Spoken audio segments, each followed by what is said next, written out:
في حاجات ممنوعة في إسرائيل، ممنوعة منعا باتا، زي الجمبري والكابوريا والقراميط.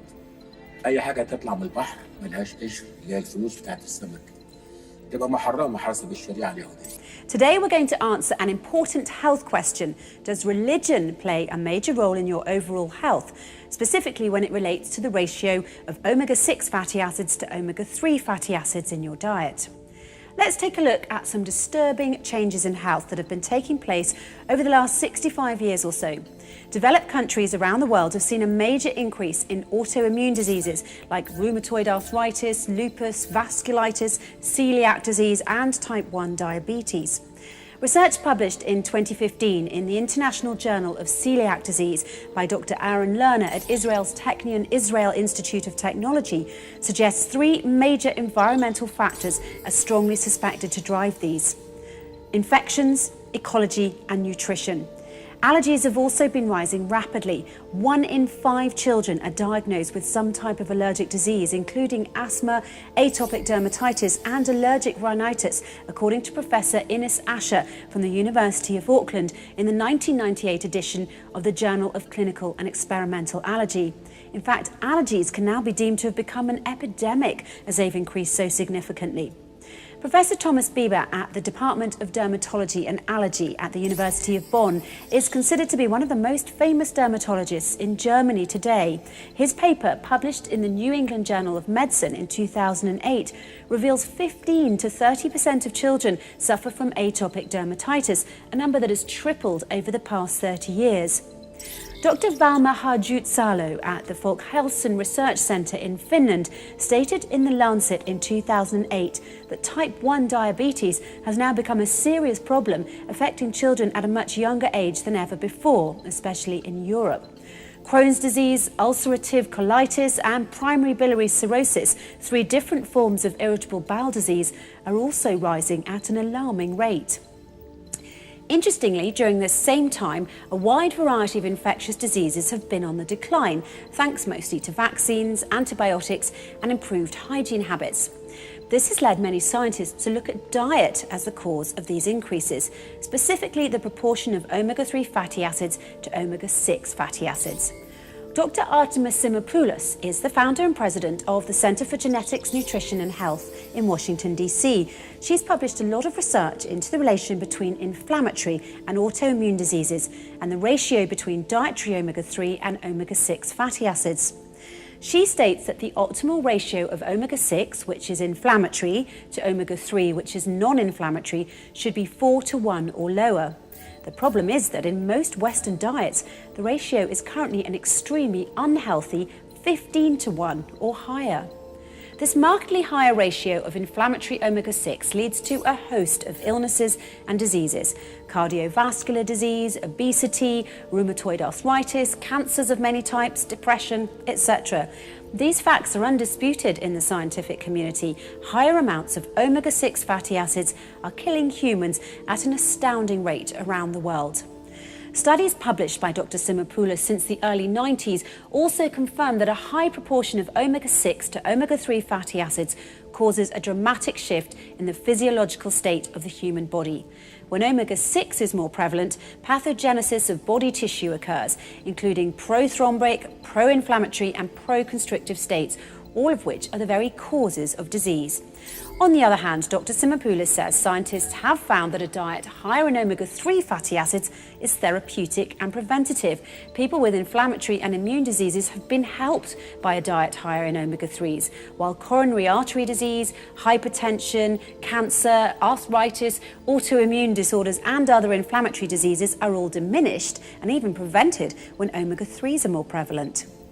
Since diet has been shown to be a causative factor, one needs to look at specific foods in order to see where the problem lies. Pig or pork, for example, produces higher levels of omega-6 by synthesis, which is why it has a much higher level of omega-6 fats. Pork contains up to 14.2 grams of omega-6 per 100 grams of fatty acids, in comparison to the meat in cattle or sheep at 2.4 grams and 2.7 grams respectively, as stated by Dr. Michael Enser and his colleagues at the University of Bristol in the Journal of Meat Science in 1996.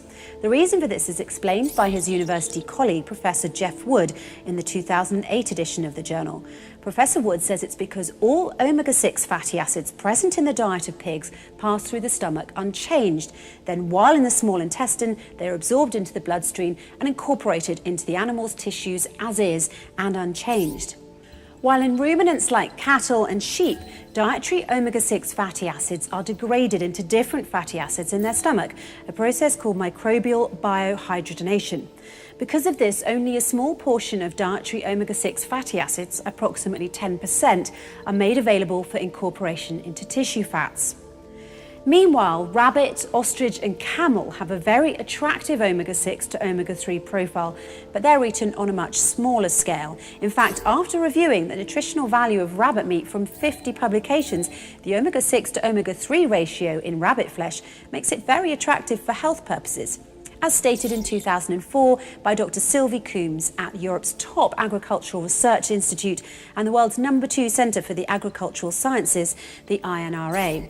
Camel, as well, has been found to have an ideal ratio of omega-6 to omega-3, almost 3:1, according to Dr. Omar Abdelhadi from Sudan's University of Cordovan, writing in the Journal of the Saudi Society of Agricultural Sciences in 2017. Ostrich meat also has a high level of omega-3 fatty acids. Research published in the Journal of Food and Nutrition Research in 2014 by Dr. Xavier Medina and Alicia Aguila at Spain's University of Catalonia reveals that more than 8% of the polyunsaturated fatty acids in ostrich are omega-3. Scientists like Dr. Klitos Mapier at Stellenbosch University in South Africa have also found that processed beef products which have had perirenal fat added to them could possibly be a better source of CLNA, that's conjugated linoleic acid, which has been shown to have anti-inflammatory, anti-carcinogenic and anti-obesity properties.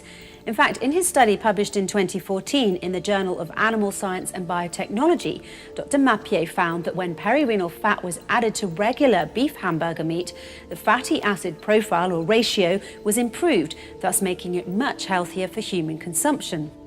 If we look at shellfish now, lobster, crab and crayfish, shrimps and mussels all have a very healthy and attractive omega-3 to omega-6 ratio. This has been demonstrated in a number of articles published by Dr. Sara Barrento at the University of Porto in Portugal and Swansea University in Wales, Dr. Magdalena Stanek at Poland's University of Technology and Life Sciences, and Dr. Sival Denikabasi at Sinop University in Turkey.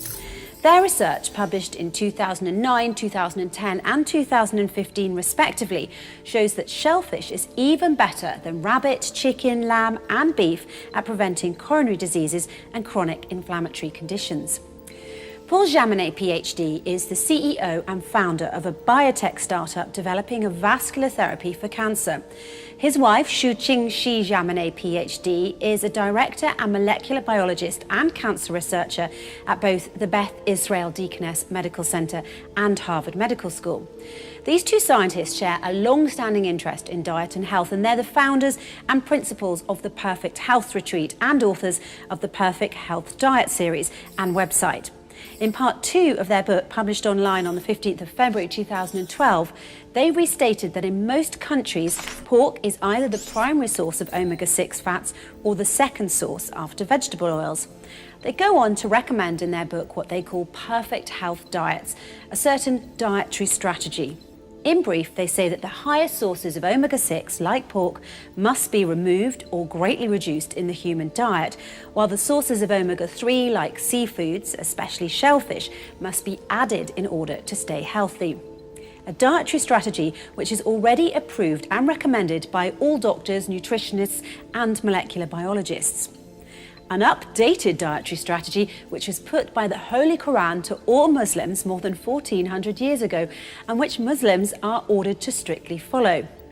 It's becoming clear that religion has its part to play in human health, due to the fact that the Jewish, Christian and Muslim religions vary so differently in the type of meat they allow their followers to consume.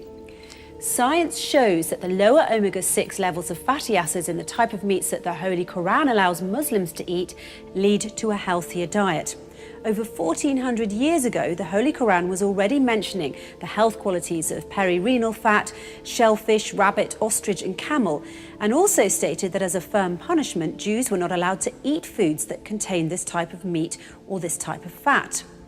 The Holy Quran says in chapter 4, verse 160, "We made unlawful for them, we deprived the Jews from certain good foods which had been lawful for them before because of the injustice which they had committed and because of their much hindering from the path of God," Allah's way. In chapter 6, verse 146, the Holy Quran also says, "We, God, forbade them, the Jews, the fat of the cattle and the sheep, except that which is carried on their backs or in the viscera or mixed with bones. This was a punishment we gave them on account of their rebellion." When we look at the facts, it's quite clear Jews and Muslims are forbidden from eating pork, but amazingly, Jews are also forbidden by the Torah from eating certain healthy foods, which they name not kosher, such as rabbit, ostrich, camel, shellfish, and perirenal fat, which is considered a clear indirect message to Holy Quran to Muslims to add more of these foods to their diet. Christians can eat the same food that Muslims can eat, but they're also allowed to consume pork. Which group is the healthiest? People of the Muslim faith. This leads to a very strong conclusion. People of the Muslim faith, in thanks to their following of the Holy Quran, appear to have been blessed with a much healthier diet and longer, healthier lives. In fact, the diet followed by those of the Muslim faith appears far superior to that of Jews and Christians alike. The reason is simple. The healthy human ratio of omega-3 to omega-6 fatty acids is a very tight window. If the balance is off, even by a small margin, disease and sickness result. It's for this reason that the highest sources of omega-6 must be removed or greatly reduced in the human diet, while the sources of omega-3 must be added in order to stay healthy. So it only makes sense that people of all religions move towards a diet that better reflects the diet in the Holy Quran, a superior, healthier human diet. Muslim countries simply don't suffer such a prevalence of autoimmune diseases or allergies. Be healthy. Eat like a Muslim.